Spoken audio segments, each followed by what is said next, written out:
1 2 3 4 ওই আরহা, কি করছিস?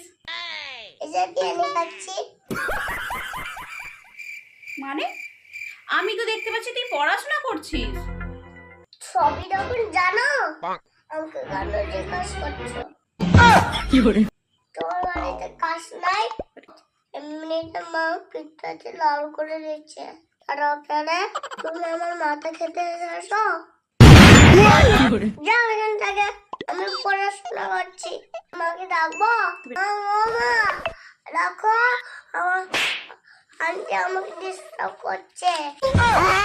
থাক, তোর মাকে বলতে হবে না, আমি আসছি। আমার ভুল হয়ে গেছে, ক্ষমা চাইছি তোর কাছে, আমাকে মাফ করে দিস।